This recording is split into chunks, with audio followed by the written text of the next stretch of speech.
ಸಾಮಾಜಿಕ ಎಲ್ಲ ಸಮಸ್ಯೆಗಳಿಗೆ ಶಿಕ್ಷಣವೇ ಪರಿಹಾರವಾಗಿದೆ. ಕಾರಣ ಎಲ್ಲರೂ ಶೈಕ್ಷಣಿಕ ಪ್ರಗತಿಗೆ ಹೆಚ್ಚು ಒತ್ತು ನೀಡಬೇಕಾಗಿದೆ ಅಂತ ಶಾಸಕ ಡಾಕ್ಟರ್ ಎನ್.ಡಿ. ಶ್ರೀನಿವಾಸ್ ಕ್ಷೇತ್ರದ ಜನತೆಯಲ್ಲಿ ಕರೆ ಮಾಡಿದರು.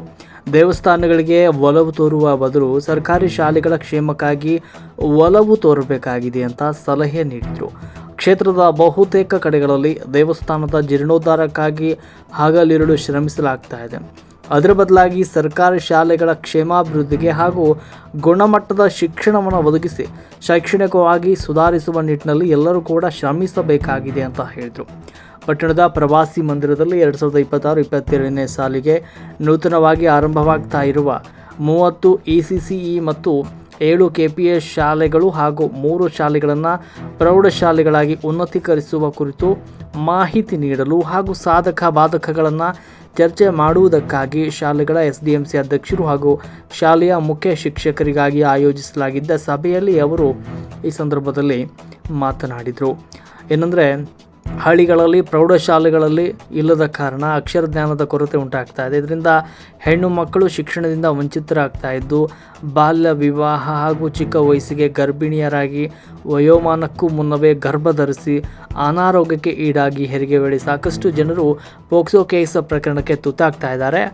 ಮಾತ್ರವಲ್ಲ, ಸಾಮಾಜಿಕ ಸಮಸ್ಯೆಗಳಿಗೆಲ್ಲ ಶಿಕ್ಷಣವೇ ಮದ್ದು ಅಂತ ಶಾಸಕರು ಈ ಸಂದರ್ಭದಲ್ಲಿ ತಿಳಿಸಿದರು.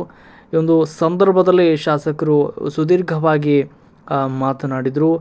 ನಾನು ದೇವಸ್ಥಾನಗಳಿಗೆ ಕೊಡುವ ಹಣವನ್ನು ಶಾಲೆಗೆ ಕೊಟ್ಟಿದ್ದರೆ ಎಷ್ಟೋ ನಮ್ಮ ಕ್ಷೇತ್ರ ಸುಧಾರಣೆ ಆಗ್ತಾ ಇತ್ತು ಅಂತ ಸಭೆಯಲ್ಲಿ ಇರುವವರನ್ನು ಕೂಡ ಶಾಸಕರು ಈ ಸಂದರ್ಭದಲ್ಲಿ ಎಚ್ಚರಿಸಿದರು. ಸೂಚ್ಯವಾಗಿ ಒಂದು ಮಾತನ್ನು ಹೇಳಿದರು. KPS ಶಾಲೆಗಳು ಮತ್ತು ಪ್ರೌಢಶಾಲೆಗಳ ಆರಂಭದಲ್ಲಿ ನಮ್ಮ ಕ್ಷೇತ್ರದಲ್ಲಿ ಪ್ರಾರಂಭವಾಗಿರುವುದರಿಂದ ಅದರ ಆರಂಭಿಕ ಸಂದರ್ಭದಲ್ಲಿ ಸಮಸ್ಯೆ ಸವಾಲುಗಳನ್ನು ಎದುರಿಸಬೇಕಾಗಬಹುದಾಗಿದೆ. ಶಿಕ್ಷಕರು, ಪೋಷಕರು, SDMC ಅವರು ಯಾವುದೇ ಕಾರಣಕ್ಕೂ ಧೃತಿಗೆಡಬಾರದು ಅಂತ ಶಿಕ್ಷಕರು ಮತ್ತು SDMC ಅಧ್ಯಕ್ಷರಿಗೆ ಕಿವಿ ಮಾತನ್ನು ಹೇಳಿದರು. ಹಾಗೂ ಮುಖ್ಯ ಶಿಕ್ಷಕರು ಹಾಗೂ SDMC ಅಧ್ಯಕ್ಷರ ಅಹವಾಲುಗಳನ್ನು ಕೂಡ ಆಲಿಸಿದರು. ಸಭೆಯಲ್ಲಿ BO ಮೈಲೇಶ್ ಬೇವೂರು, ಕ್ಷೇತ್ರದ ಸರ್ಕಾರಿ ಹಿರಿಯ ಪ್ರಾಥಮಿಕ ಶಾಲೆ ಹಾಗೂ ಸರ್ಕಾರಿ ಪ್ರೌಢಶಾಲೆಗಳ ಮುಖ್ಯ ಶಿಕ್ಷಕರು, SDMC ಅಧ್ಯಕ್ಷರುಗಳು ಉಪಸ್ಥಿತರಿದ್ದರು. ವರದಿ ವಿಜಯ ಋಷಭೇಂದ್ರ, ಕೂಡ್ಲಿಗಿ. ಅಲ್ಲಿ ಆಗದೇ ಇಲ್ಲ ಅಂತ ಹೇಳ್ಬಿಟ್ಟು ಮತ್ತೆ ಅದನ್ನು ಕ್ವಿಕ್ಕಾಗಿ ತಾವು ಎಲ್ಲ ಸಹಕಾರ ಕೊಟ್ಟು ಜಾಗ ಹುಡುಕಿ ಅದೇ ರೀತಿ ಈಗ ಕಟ್ಟೆ ಅದೇ ಥರ ಮಾಡ್ತಾ ಇದ್ದೀವಿ. ಮತ್ತು ಈಗ ಇಲ್ಲಿ ನಮ್ಮ ಶಿವಪುರದ ಹತ್ರ ಮೊರಾರ್ಜಿ ಶಾಲೆ ಅದು ಈಗಾಗಲೇ ರೆಡಿಯಾಗಿದ್ದು ಎಲ್ಲ ಈಗ ಇನ್ನೂ ಏನೇನು ಸಮಸ್ಯೆಗಳಿದ್ದಾವೆ ಎಲ್ಲ ಕಡೆ ಬಗೆಹರಿಸೋಣ. ಅಷ್ಟೇ ನಿಮ್ಮ ಸಹಕಾರ ಇಲ್ಲ ಅಷ್ಟೇ ನಾವು ಹೇಳ್ತಾ ಇದ್ದೀವಿ. ಕಾಂಪಿಟೇಟಿವ್ ಇದರಲ್ಲಿ ಕಾಂಪಿಟೇಷನ್ ಇರ್ತದೆ. ಎಷ್ಟಿದ್ರೂ ಇಲ್ಲಿ ಅವ್ರಿಗೆ ಬೇಕಾಗೋದಿಲ್ಲ. ಹಳ್ಳಿಗಳು ಭಾಳ ಇದ್ದಾವೆ, ಜನಸಂಖ್ಯೆ ಭಾಳ ಇದೆ, ಮಕ್ಕಳ ಸಂಖ್ಯೆ ಜಾಸ್ತಿ ಇದೆ. ಸೊ ನಮ್ಮ ತಾಲೂಕಲ್ಲಿ ಈ ಸರಿ ಮ್ಯಾಕ್ಸಿಮಮ್ ಪ್ರಯತ್ನ ಮಾಡಿ ಉತ್ತಮ ಶಿಕ್ಷಣಕ್ಕೆ ನಾವೆಲ್ಲರೂ ಸೇರಿ ನಾಂದಿ ಆಡೋಣ. ಸೊ ಇದು ಜಸ್ಟ್ ಬಿಗಿನಿಂಗ್. ಇದು ಮುಂದೆ ನಿಮ್ಮ ಮಾರ್ಗದರ್ಶನದಲ್ಲಿ ನಿಮ್ಮ ಸಲಹೆಗಳು, ಉತ್ತಮ ಸಲಹೆಗಳು ಪಡೆದು ಯಾವ ರೀತಿ ಇನ್ನೂ ಉನ್ನತೀಕರಣಕ್ಕೆ ಏನೇನು ಮಾಡಬೇಕು ಅದೆಲ್ಲ ರೀತಿ ಸಹಕಾರ ಖಂಡಿತ ಮಾಡಬೇಕು. ಆಯ್ತಾ? ಮತ್ತು ಇದಕ್ಕಿಂತ ಹೆಚ್ಚು ದೇವಸ್ಥಾನಗಳ ಅನ್ನದಾನ ಕೊಟ್ಟಿರೋದು ನನಗೆ ಅವಶ್ಯಕತೆ, ಅನಿವಾರ್ಯತೆ ಕೂಡ ಇದೆ. ತುಂಬ ಧನ್ಯವಾದಗಳು. ಈಗ 18ರಲ್ಲಿ ನಾವು ಡಿಫೋಕಸ್ ಆಗೋದಿಲ್ಲ. ಯಾವ ಕಡೆ ಶಿಕ್ಷಣ ಶಾಲೆಗೆ, ಆಸ್ಪತ್ರೆಗಳಿಗೆ ಅವಶ್ಯಕತೆ ಇದೆ ಅದು ಕೂಡ ಮಾಡ್ತಾ ಇದ್ದೀವಿ. ಖಂಡಿತ ನೀವೇ ಬಂದು ಊರನ್ನ ಅಲ್ಲಿಗೆ ಕ್ಲಾಸ್ ರೂಮ್ಗೆ, ಅಡುಗೆ ಕೋಣೆಗೆ, ಶೌಚಾಲಯಕ್ಕೆ ಈಗಾಗಲೇ ಅನುದಾನ ರೆಡಿ ಇದೆ. ಅಕಾಡೆಮಿಲಿ ಈಗ ಟೆಂಡರ್ ಆಗಬೇಕೀಗ. ಆಯ್ತಾ? ಟೆಂಡರ್ ಆಗಿ ಸ್ಟಾರ್ಟ್ ಮಾಡೋದು. ಆಯಿತಾ? ಅದಕ್ಕೆ FDಲಿ 2 ವರ್ಷ ಆಗ್ತದೆ. ಅಲ್ಲಿ ಬಗೆಹರಿಸುತ್ತೆ. ನಮ್ಮ ವಿಜಯ್ ಸಿಂಗ್ ಸರು ಅವರು FD ಈಗ ಎಜುಕೇಷನ್ ಸೆಕ್ರೆಟರಿ ಇರೋರು FD ಸೆಕ್ರೆಟರಿ ಆಗಿದ್ದಕ್ಕೆ ಅವರೇ ಅಪ್ರೂವ್ ಮಾಡಿದಾಗ ಅವರೆಲ್ಲ FDಲಿ ಹೋದಾಗ ನನಗೆ ಈಸಿ ಆಯಿತು. ನಾನು ಅದನ್ನೇ ಹೇಳಿದ್ದು. ಅದಕ್ಕೋಸ್ಕರ ಕೊಟ್ಟಿದ್ರೆ ಟೆಂಡರ್ ಪ್ರೊಸೆಸ್ಸಲ್ಲಿದೆ. ಟೆಂಡರ್ ಮಾಡಿಸ್ಬಿಟ್ಟು PRDಯಿಂದ ಈ ವರ್ಷನೇ ಈಗ ಸ್ಟಾರ್ಟ್ ಮಾಡೋದು. ಅಷ್ಟುವರೆಗೂ ನಿಮ್ಮ ಅಡ್ಮಿಷನ್ನ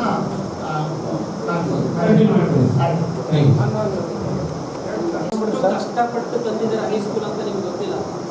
ಎಷ್ಟು ನೇರವಾಗಿ ಪ್ರಿನ್ಸಿಪಲ್ ಸೆಕ್ರೆಟರಿ ಹತ್ರ ಹೋಗಿ ಕೂತ್ಕೊಂಡಿದ್ದು KK ಅಡ್ಮಿ ಅವ್ರ ಜೊತೆಗೆ ಅಷ್ಟು ಸರಿ ಮಾತಾಡಿ ನಾವೆಲ್ಲ ಹೋಗಿ ಒಳಗಡೆ ಭಾಳ ಅದನ್ನು ಈಗ ಇಮ್ಯಾಜ್ ಮಾಡೋಕ್ಕಾಗಲ್ಲ. ಅಷ್ಟೆಲ್ಲ ಸರ್ಕಸ್ ಮಾಡಿ ಆಗಬೇಕಾದ ಸ್ಯಾಂಕ್ಷನ್ ಆಗಿರೋದು. ಬಟ್ ನೀವು ಸ್ಟ್ರೆಂತ್ ತೋರಿಸ್ತಿಲ್ಲ ಅಂತಂದರೆ ಉಳಿಯಲ್ಲ. ಗೊತ್ತಾಯ್ತಾ? ಆದ್ದರಿಂದ ಯಾವ ಒಂದು TCನೂ ಹೋಗಬಾರ್ದು. ಆಮೇಲೆ ಮ್ಯಾಪಿಂಗ್ ಮಾಡಿದ್ದೀವಿ ನಾವು. ಹೈಸ್ಕೂಲ್ ಪರ್ಮಿಷನ್ ತೊಗೊಳಕ್ಕಾದ್ರೆ ಪಕ್ಕದ ಶಾಲೆ ಇದ್ದಿದ್ದ ಶಾಲೆಯಿಂದ ಬರ್ತವೆ ಸ್ಟ್ರೆಂತ್ ಅಂತ. ಆ ಎಲ್ಲ ಸ್ಟ್ರೆಂತು ನಾವು ತಗೋಬೇಕು. ಈಗ ಅದನ್ನು ತುಂಬ ದೊಡ್ಡ ಸರ್ಕಸ್ ಮಾಡಿ ನಾವು ತೊಗೊಂಡಿರೋಂಥದ್ದು. ಸ್ಟ್ರೆಂತ್ ಇಲ್ಲ ಅಂತ ಹೇಳಿದ್ರೆ ಪುನಃ ಮತ್ತೆ ಅದಕ್ಕೆ ಲೈಫ್ ಇರಲ್ಲ. ಆದ್ದರಿಂದ ಯಾವುದೇ ಕಾರಣಕ್ಕೂ ಒಂದೇ ಒಂದು ಟಿ ಸಿ ಹೊರಗಡೆ ಹೋಗಬಾರ್ದು.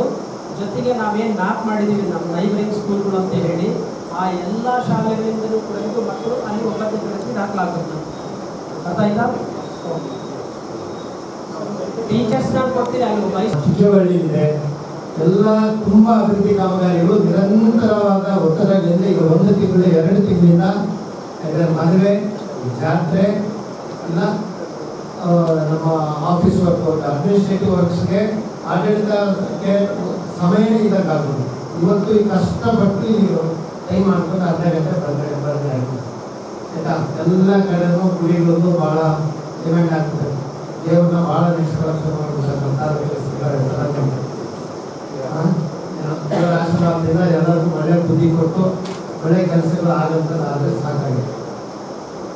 ಸೊ ಈಗೆಲ್ಲ ಸೀಸನ್ ಇದೆ, ಎಲ್ಲ ತುಂಬ ಶುಭ ಕಾರ್ಯಗಳು ಆಗ್ತಾ ಇದೆ. ಇನ್ನೇನು ಸುಮಾರು ಒಂದು 20 ಮದುವೆಗಳು 5 ಪ್ರೊಫೆಷನ್ ಅಟೆಂಡ್ ಮಾಡಿದ್ವಿ. ಅದೇನು ಭಾನುವಾರ 23 ಮಾಡಬೇಕು. ವಾಪಸ್ ಹೋಗೋದು 6 ಕಿಲೋಮೀಟರ್ ನೋಡಿ. ಅದು ನೋಡಿ, ಅವೆಲ್ಲ ಸ್ವತಂತ್ರ ಭಾರತ ಆದಾಗಲಿಂದ ಕೆಲವು ಊರುಗಳಿಗೆ ಕುಂಟಿಕೋಟ ಜಲ್ಮಟ್ಟಿ ಆಗಿರ್ಬೋದು, ಮತ್ತು ಹಾಲಸಾಗರ ಓರನಿಟ್ಟಿ ರಸ್ತೆ, ಈಗ ಆ ರಸ್ತೆ ಕೂಡ ಈಗ ಕುಂಟಿಕೋಟ ಜಲ್ಮಟ್ಟಿ ಆಯಿತು. ಈಗ ನಿಮ್ಮ ರಸ್ತೆ ಕೂಡ ಇಟ್ಕೊಂಡಿದೆ, ಅದು ರಸ್ತೆ ಆಗಬೇಕು. ಒಂದು ಬ್ರಿಡ್ಜ್ ಇದೆ. ಸೊ ಇವೆಲ್ಲ unconnected villages, unconnected road. So ನಮಗೆ ಸೆಂಟ್ರಲ್ ಗೌರ್ಮೆಂಟಿಂದ PMGSY4 ಕೇಳಿದ್ರು, ಎಲ್ಲೂ ಸಿಗ್ತಾ ಇಲ್ಲ ನಮ್ಮ ಜಿಲ್ಲೆಯಲ್ಲಿ. ಕುಂಟಿಕೋಟ ಜಲ್ಮಟ್ಟಿದ್ದು ಹಾಲಸಾಗರ ಓರನಿಟ್ಟಿ ಎರಡೇ ಸಿಕ್ಕಿದೆ ಆಯಿತಾ. ಅಲ್ಲಿ ಅಂದರೆ ಈ ರಸ್ತೆಗಳು ಅಲ್ಲಿ ಸಂಪರ್ಕಕ್ಕೆ ಇದ್ದಂಗೆ ಇರೋಂಥ ಊರುಗಳು. ಸೊ ಅದು ಮತ್ತು ಈಗ ಹಾಲಸಾಗರ ನಮ್ಮ ರಾಯಪುರ ಅದು ಕೂಡ ಮಾಡಿಸ್ತಾ ಇದ್ವಿ. ಎಲ್ಲ ಅನ್ಕನೆಕ್ಟೆಡ್ ಎಲ್ಲ ಮಾಡ್ತಾ ಇದ್ವಿ. ಬಸ್ಸುಗಳದ್ದು ಅತಿ ಶೀಘ್ರದಲ್ಲೇ ಅದು ತಾವು ಹೇಳ್ತಾರೆ ಸರಿ, ತುಂಬ ಕನ್ಸರ್ನ್ ಇದೆ ಅದ್ರ ಬಗ್ಗೆ. ನಮ್ಮದು ಬಸ್ಸುಗಳದ್ದು ಮಕ್ಕಳಿಗೆ ಯಾಕೆಂದ್ರೆ ತೊಂದರೆ ಆಗ್ತದೆ. ಸೊ ಅದನ್ನು ನಾವು ಅತಿ ಶೀಘ್ರದಲ್ಲೇ ಅದನ್ನು ಸ್ವಲ್ಪ ಶಾಲೆ ಸ್ಟಾರ್ಟ್ ಆಗೋಷ್ಟಕ್ಕೆ ಅದನ್ನು ರೆಡಿ ಮಾಡಿಸ್ತೀವಿ. ಸ್ಟ್ರೆಂತ್ ಇರೋದು ಈ ವರ್ಷ 800 ಸ್ಟ್ರೆಂತ್ ಇದೆ ಸರ್ಕಾರಿ ಶಾಲೆ, KP ಶಾಲೆಗಳು. ಅಂದರೆ ಆ ಬಿಲ್ಡಿಂಗು ಇನ್ಫ್ರಾಸ್ಟ್ರಕ್ಚರ್ ನೋಡಿ ಎಲ್ಲರೂ ಅಲ್ಲೇ ಬರ್ತಾ ಇದ್ದಾರೆ. ಫಸ್ಟ್ ನಮ್ಮ ಲೀಡರ್ಸ್ ಅವ್ರು ಹೇಳ್ತಾ ಇದ್ರು, ನಮ್ಮ leaders first mind set change ಆಗುತ್ತೆ. ಬಿಲ್ಡಿಂಗ್ ಮಾಡೋದು ಕೂಡ ಅಷ್ಟು CSR ಆಕ್ಟಿವಿಟೀಸ್, CSR ಫಂಡಲ್ಲಿ ಅವರು ಸುಮಾರು ಅವರು ಕನಕಪುರದಲ್ಲಿ 15-20 ಶಾಲೆಗಳು ಮಾಡ್ತಾ ಇದ್ರಂತೆ. ಸೊ ಅನ್ಲಿಮಿಟೆಡ್ ಬಜೆಟಲ್ಲಿ ತುಂಬ ಅಂದರೆ ತುಂಬ ಚೆನ್ನಾಗಿ ಮೇನ್ಲಿ ಸ್ಕಿಲ್ ಟೀಚರ್ಸ್ಗೆ ಸ್ಯಾಲರಿ ಕೊಡ್ತಾರೆ. ಹೆಚ್ಚುವರಿ ಸ್ಯಾಲರಿ ಕೊಟ್ಬಿಟ್ಟು ಎಲ್ಲ ವಿಭಾಗಗಳ ಟೀಚರ್ಸ್ನ ಇಟ್ಕೊಂಡು ತುಂಬ 4-5 ಎಕರೆ ಒಂದೊಂದು ಕ್ಯಾಂಪಸ್, ಎಲ್ಲ ಆ್ಯಕ್ಟಿವಿಟೀಸು ಯಾವ ಪ್ರೈವೇಟ್ ಸ್ಕೂಲ್ ಅವ್ರು ಒಂದೇ ಹೇಳ್ತಾ ಇದ್ರು. ನಾವು 20 ಕೋಟಿ ಖರ್ಚು ಮಾಡಿ ಒಂದು 3 ಶಾಲೆ ಮಾಡ್ತೀವಿ. ಪ್ರೈವೇಟ್ ಶಾಲೆಯಲ್ಲಿ 2-3 ಕೋಟಿ ಖರ್ಚು ಮಾಡಿ 2,000 ಮಕ್ಕಳು ಓದಿಸ್ತಾರೆ. ನಾವು 25 ಕೋಟಿ ಖರ್ಚು ಮಾಡಿ ವರ್ಷಕ್ಕೆ 50 ಜನ ನಾನು ತಗೊಳ್ತೀವಿ, 250 ಮಕ್ಕಳು ಓದಿಸ್ತೀವಿ. ಎಷ್ಟು ನಿಜ ಅಂದರೆ. ಸೊ ಇದಕ್ಕೆ ನೀವೆಲ್ಲರೂ ಸ್ವಲ್ಪ ಸಹಕಾರ ಕೊಡಬೇಕು. ಮತ್ತು ನೀವು ಕೂಡ ನಾನು ನೋಡಿದ್ರೆ ನಿಜವಾಗ್ಲೂ ನಮಗೂ ಬೇಜಾರಾಗುತ್ತೆ. ಇಂಥ ಬಿಸಿಲಲ್ಲಿ ನಿಮಗೂ ಒಂದು ಪಾಠ ಮಾಡೋದು ಫ್ಯಾನ್ ಇಲ್ಲ, ಬೆಳಕಿಲ್ಲ, ನಿಮ್ಮ ಬೇಸಿಕ್ ಸೌಲಭ್ಯ ಕೂಡ ಕೊಡೋಂಥದ್ದು. ನಾವೀಗ ಕಂಪಲ್ಸರಿ ನಾನು ಇಂಜಿನಿಯರ್ಸ್ಗೂ ಕಾಂಟ್ರಾಕ್ಟ್ಗೂ ಹೇಳಿದ್ವಿ, 2 ಫ್ಯಾನ್ದು ಕಂಪಲ್ಸರಿ ಬಿಡಬೇಕು. ಲೈಟಿಂಗ್ ವ್ಯವಸ್ಥೆ ಎಷ್ಟೊಂದು ಕಡೆ ಈಗ 5-6 ವರ್ಷದಿಂದ ಕಲಿಸಿರೋದು ಕೂಡ ಕನಿಷ್ಠ ಒಂದು ಹುಕ್ಕು ಕೂಡ ಬಿಟ್ಟಿಲ್ಲ ಫ್ಯಾನ್ಗೆ. ಈಗಾಗಲೇ ಪ್ರತಿ ಶಾಲೆಗೆ 300 ಕೋಟಿ ಅನುದಾನ ಆಗಲಿ ಇಟ್ಟಾಗಿದೆ. 23-24 ಮೇಲೆ ರಿಸರ್ವ್ ಇದೆ. 2,74,00,000 ಇನ್ಫ್ರಾಸ್ಟ್ರಕ್ಚರ್ಗೆ, ಮತ್ತು 2,20,00,000 ಸಂರಕ್ಷಣೆ. ಈ ಸಂರಕ್ಷಣೆ ಈಗಾಗಲೇ ರೆಡಿ ಇದೆ ಅಕಾಡೆಮಿಯಿಂದ. ಸೊ ಈಗ ಅದು ಬಿಲ್ಡಿಂಗ್ಸ್ಗೆ ಟೆಂಡರ್ ಪ್ರೊಸೆಸ್ ಆಗುತ್ತೆ ಆಯಿತಾ. ಉಳಿದಿದ್ದೀಗ ಅನುದಾನ ಈಗ ಸ್ಯಾಲರಿ ಕೂಡ ಇದೆ. ಈಗ ಅದನ್ನು ಮಾಡಿಬಿಟ್ಟು ಹೌದು ಅಪ್ರೂವಲ್ ಕಮ್ಮಿ ಇರೋದು 3 ವರ್ಷದ ಸ್ಯಾಲರಿ ಕೂಡ ನಾವೇ ಕೊಡಬೇಕಂತೇಳಿ ಅದು ರೆಡಿ ಮಾಡ್ಕೊಂಡಿದ್ವಿ. ಟೆಂಡರ್ ಆದಮೇಲೆ ಅದನ್ನು ಕೊಡ್ತಾರಲ್ಲ, 2 ಕಡೆನೇ ಮತ್ತೆ ಸ್ಟಾರ್ಟ್ ಮಾಡೋದು. ಸೊ TC ನೋಡಬೇಕು ಹೋದಾಗ ನೋಡ್ಕೊಳ್ಳೋ ಇದು ಕಾಂಪ್ಲಿಕೇಟ್ ಅಲ್ವಾ. ಹೌದು, ಜಾಗದ್ದು ಕ್ಲಿಯರ್ ಆಗಿದೆ ಆಯಿತಾ. ರೀತಿ ಸೈಂಟಿಫಿಕ್ ಆಗಿ ಎಲ್ಲ ಜಿಯೋಗ್ರಫಿಕ್ ಆಗಿ ಅಲ್ಲಿ ಅವಶ್ಯಕತೆ ಇದ್ದಂತೆ ಅವನ್ನ ಅಪ್ರೂವ್ ಮಾಡಿಸ್ತೀವಿ. ಸೊ ಅದಕ್ಕೋಸ್ಕರ ನಿಮ್ಮ ಜವಾಬ್ದಾರಿ ಅದು ಆಯಿತಾ. ಅದೇ ಈಗ 3 ಹೈಸ್ಕೂಲ್ಗಳಿಗೆ ನಾನು ಆಗಲೇ ಹೇಳಿದ್ದೆ, 3 ಹೈಸ್ಕೂಲಿಗೆ ಸಂಬಂಧಪಟ್ಟಂತೆ ಬಿಲ್ಡಿಂಗನ್ನು ಈಗ DPR ಮಾಡಿ ಅದನ್ನು ಬಿಲ್ಡಿಂಗ್ ಕಟ್ಟಲಿಕ್ಕೆ ಈಗಾಗಲೇ ಸಹ ದುಡ್ಡು ಕೊಟ್ಟಿದ್ದಾರಂತೆ. ಸಾಹೇಬ್ರ ಅನುದಾನದಲ್ಲಿನೇ ನಿಮ್ಗೆ 3 ವರ್ಷದ ಸ್ಯಾಲ್ರಿ ಆಗಲೇ ತೆಗೆಸಿಟ್ಟು ಅದು ಅನುಮತಿ ಸಿಕ್ಕಿದೆ. ಈಗ ನಮಗೆ ಜೂನಿಂದ ಕ್ಲಾಸ್ ಸ್ಟಾರ್ಟ್ ಆಗಬೇಕು, ಓಪನ್ ಆಗಬೇಕು ಸ್ಕೂಲು. ಹೈಸ್ಕೂಲು ಫಂಕ್ಷನಿಂಗ್ ಸ್ಟಾರ್ಟ್ ಆಗಬೇಕು ಅನ್ನೋದಿದ್ದರೆ ನೀವೇನು ಮಾಡಬೇಕು ಅಂತ ಹೇಳಿದ್ರೆ, ನಿಮ್ಮ ಪ್ರೈಮರಿ ಪ್ರಿಮಿಸಸ್ಸಲ್ಲೇ 9th ಸ್ಟ್ಯಾಂಡರ್ಡು ಸ್ಟಾರ್ಟ್ ಆಗಬೇಕು. ದಯವಿಟ್ಟು ಇದನ್ನ ಅರ್ಥ ಮಾಡ್ಕೊಳ್ರಿ. ಅದಕ್ಕೆ ವ್ಯಾಪಕವಾಗಿರ್ತಕ್ಕಂಥ ಒಂದು ಪ್ರಚಾರ ಕೊಟ್ಟು ನಮ್ಮಲ್ಲಿ ಪ್ರೌಢಶಾಲೆ ಆಗ್ತಾ ಇದೆ, ಜೂನಿಂದ ಪ್ರಾರಂಭ ಆಗ್ತದೆ, ನಿಮ್ಮ ಮಕ್ಕಳನ್ನ ಇಲ್ಲಿ ಸೇರಿಸಿ ಅಂತಕ್ಕಂಥದ್ದು ಲಾಸ್ಟ್ ಟೈಮ್ ಮೀಟಿಂಗ್ಗಳೊಳಗೂ ನಾನು ನಿಮಗೆ ಹೇಳಿ ಕಳಿಸಿದ್ದೀನಿ. ಸೊ ಈಗಲೂ ನಾನು ಹೇಳ್ತಾ ಇದ್ದೀನಲ್ಲ, ಈಗಲೂ ನೀವು ಒಂದು ತಲೆಯಲ್ಲಿ ಇಟ್ಕೊಂಡಿರಿ, ಕರ್ನಾಟಕದಲ್ಲಿ ಯಾವ ಶಾಸಕರು ಕೂಡ ನೀವು ಈ ಥರ ಕೂರಿಸಿ ಮೀಟಿಂಗ್ ಮಾಡಿರೋಂಥ ಒಂದು ನಿದರ್ಶನ ಮೀಟಿಂಗ್ ಆಗಲಿಲ್ಲ ನನಗೆ ಹೇಳ್ತೀನಿ. ಇದೇ ಫಸ್ಟ್ ಟೈಮ್ ಕೂಡ್ಲಿಗಿ ತಾಲೂಕಿನಲ್ಲಿ ನಾನು ಶಾಸಕರಿಗೆ ಅವರೇ ಕಾಳಜಿಯಿಂದ ಎಲ್ಲರನ್ನೂ ಕರೆಸಿ ನಾನು ಒಂದ್ಸರಿ ಮಾತಾಡ್ತೀನಿ ಅಂತ ಹೇಳಿ ಅವರ ತುಂಬ ಕಾಳಜಿಯಿಂದ ಸಭೆಯಿಂದ ಏರ್ಪಡಿಸಿರೋಂಥದ್ದು. ನಿಮಗೆ ಇಲ್ಲಾಂದರೆ ನೀವು ಸುಮ್ಮನೆ ಸ್ಟಾರ್ಟ್ ಮಾಡಿದ್ರೆ ಅದಕ್ಕೊಂದು ಸೈಂಟಿಫಿಕ್ ಆಗಿ ಯಾವುದೇ ನೀವು ಮಾಡಲಿಕ್ಕಾಗಲ್ಲ ಅಂತ. ಅದಕ್ಕೆ ಒಂದು ಯಾವ ರೀತಿ ಸ್ಟಾರ್ಟ್ ಆಗಬೇಕು ಅಂತ ನಂತರಕ್ಕೆ ಒಂದು ಕರೆಕ್ಟಾಗಿ ನಾವೊಂದು ಮಾರ್ಗದರ್ಶನ ಮಾಡಿಬಿಟ್ರೆ ಅವ್ರು ಹೆಡ್ ಮಾಸ್ಟರ್ಸ್ ಮಾಡ್ತಾರೆ, SDMC ಅವರು ಸಹಕಾರ ಕೊಡ್ತಾರೆ ಅನ್ನೋ ಕಾರಣಕ್ಕೋಸ್ಕರ ಇಬ್ಬರನ್ನು ಸೇರಿಸಿ ನಾವು ಈ ಸಭೆಯನ್ನು ಮಾಡ್ತಾ ಇದ್ದೀವಿ. ಸೊ ಅದರಿಂದ ಪ್ರೈಮರಿ ಕ್ಯಾಂಪಸ್ ಒಳಗಡೆ ಮತ್ತೊಂದು ಸರಿ ಹೇಳ್ತಾ ಇದ್ದೀನಿ, ನಮಗೆ ಜೂನ್ ಮೊದಲೇ ಅಂದರೆ ಮೇ 28ಕ್ಕೆ ತರಗತಿ ಸ್ಟಾರ್ಟ್ ಆಗಬೇಕು. ಅಷ್ಟು ಮಕ್ಕಳು 9ಕ್ಕೆ ಬರ್ತಾರೆ. ಬಂದ ತಕ್ಷಣ ಎಲ್ಲ ಮಕ್ಕಳಿಗೆ ಒಂದು ಸ್ವೀಟು, ಒಂದು ಗುಲಾಬಿ ಹೂವನ್ನು ಕೊಟ್ಟೋದ್ರ ಮುಖಾಂತರ ಮಕ್ಕಳನ್ನು ಸ್ವಾಗತಿಸಬೇಕು. ಇದನ್ನ ಎಲ್ಲ ಶಾಲೆಯಲ್ಲೂ ಮಾಡಬೇಕು, ಇದು ಕಡ್ಡಾಯ. ಸೊ ಇದನ್ನು ದಯವಿಟ್ಟು ಮಾಡಿಸಿ. ನಾವು ಕೂಡ 4ರಿಂದ 5 ಬಿಲ್ಡಿಂಗ್ ಕೊರತೆ ಇದೆ ಸರ್. ನಮಗೆ ಬಿಲ್ಡಿಂಗ್ ಕೊರತೆ ಇದೆ ಸರ್. ಮತ್ತೆ ನಾವು ಈ ಖಾಲಿ ಹಳ್ಳದ ಇದರಲ್ಲಿರುವಂತಹ ಸಣ್ಣದಾಗಿ ಕಾಂಪೌಂಡ್ ಇದೆ ಸರ್, ಅದು ಪ್ರತ್ಯೇಕವಾಗಿ ನಾನೇ ಸ್ಕೆಚ್ ಆಗಿ ಪಂಚಾಯಿತಿಯಲ್ಲಿ ಕೊಡ್ತೀವಿ ಸರ್. ಅದನ್ನು ಅನುಮೋದನೆ ನಾವು ಮಾಡ್ಕೊಡ್ತೀವಿ. ಮತ್ತೆ ಪಂಚಾಯಿತಿನ ಬಂದ್ಬಿಟ್ಟು ಜಾಗ ನೋಡಿ ಆಗಿದೆ ಶಾಲೆಗೆ ಅನುಕೂಲ ಆಗಿ ರೀತಿನ ಮಾಡೋದು. ಸೊ ಇಲ್ಲಿವರೆಗೂ ಸಾಕಷ್ಟು ಮಾಹಿತಿಯನ್ನು ನಾವು ಚರ್ಚೆ ಮಾಡಿದ್ವಿ. ಬೆಳಿಗ್ಗೆಯಿಂದ ಅಲ್ಲಿ ಜಾಸ್ತಿ ಬಡ ಮಕ್ಕಳು ಜಾಸ್ತಿ ಇರ್ತಾರೆ ಸರ್. ಒಂದು ನೀವೇ ಸ್ವಂತ ದುಡ್ಡು ಕೊಟ್ಟು ಜಾಗವನ್ನು ಖರೀದಿಸಿ ಈಗ 3 ಬಿಲ್ಡಿಂಗ್ ಹಾಕಿದ್ದೀವಿ ಸರ್. 3 ಬಿಲ್ಡಿಂಗ್ ಪ್ರೋಸೆಸ್ ನಡೆದಿದ್ದಾವೆ ಸರ್. ಮತ್ತೆ ಈಗ 2 ಬಿಲ್ಡಿಂಗ್ ಬೇಕಾಗ್ತದೆ ಸರ್. ನಾನು ದೇವಸ್ಥಾನ ಜೂನ್ನಲ್ಲಿ ಕನ್ಸ್ಟ್ರಕ್ಟ್ ಒಂದು ಬಿಲ್ಡಿಂಗ್ಸ್ ಈಗಾಗಲೇ 3 ವರ್ಷ ಸ್ಟಾರ್ಟ್ ಆಗಿದೆ ಸರ್. ಅವು ಇನ್ನೂ ಇನ್ಕಂಪ್ಲೀಟ್ ಇದೆ ಸರ್. ಗೊತ್ತಿದೆ, ಕಾಂಟ್ರಾಕ್ಟರ್ ಪ್ರಾಬ್ಲಮ್ ಆಗಿದೆ.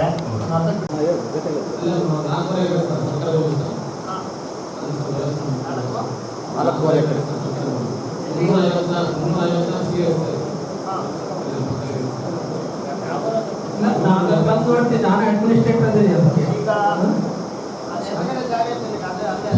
ಸರ್ ಶಾಲೆ ಹೋಗ್ತದ್ರಿಂದ 3 ಮೀಟರ್ ಅಂತರದಲ್ಲಿ ಸರ್ ಸರ್ಕಾರಿ ಜಾಗ ಒಂದು 4 ಎಕರೆ ಇದೆ ಸರ್. ಅದನ್ನ ನಾವು ತಹಸೀಲ್ದಾರ್ ಗಮನಕ್ಕೆ ತಂದು ಅದನ್ನ ಹೈಸ್ಕೂಲ್ ಕಟ್ಟೋದಕ್ಕೆ ಅವಕಾಶ ಮಾಡಿಕೊಡ್ಬೇಕು ಅಂತ ಕೇಳಿರ್ತಾರೆ ಸರ್.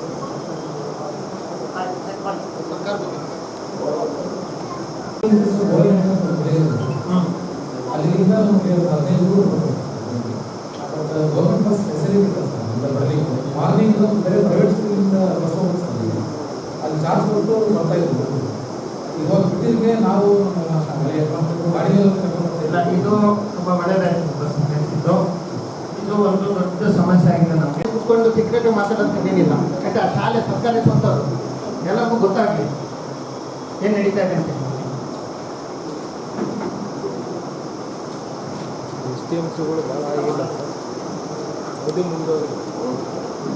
ನೋಡಿ, ನಾನು ಎಸ್ಪೆಷಲಿ ಶಾಲೆಗಳಲ್ಲಿ ನಾವು ತುಂಬ ಗೌರವ ಕೊಡ್ತೀವಿ ಆಯಿತಾ. ಈ ರೀತಿ ಇಲ್ಲ ಸುಮ್ಮನೆ ಏನಾದ್ರು ವಿಷಯಗಳು ಮಾಡೋದು ಅದು ಫಸ್ಟ್ ಅರ್ಥ ಆಗಿರೋದು.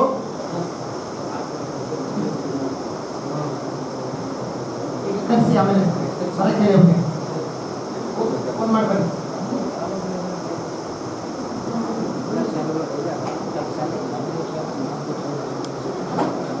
ಮೂರು ದಿವಸ ಮುಂಚೆ ಹೇಳಿದ್ರೆ ಆಯ್ತು. ನಾವು ಹೆಡ್ ಮಾಸ್ಟರ್ ಸರ್, SDMC ಯಾರು SDMC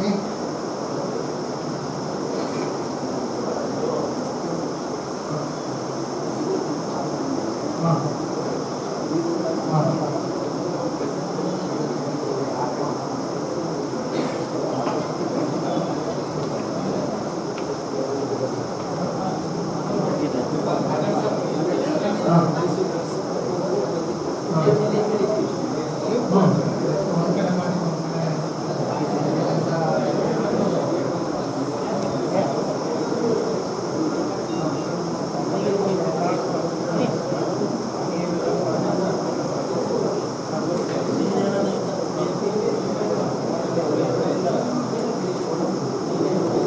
ಇದುವರೆಗೂ ಎಲ್ಲೂ ಸಭೆ ಮಾಡಿಲ್ಲ.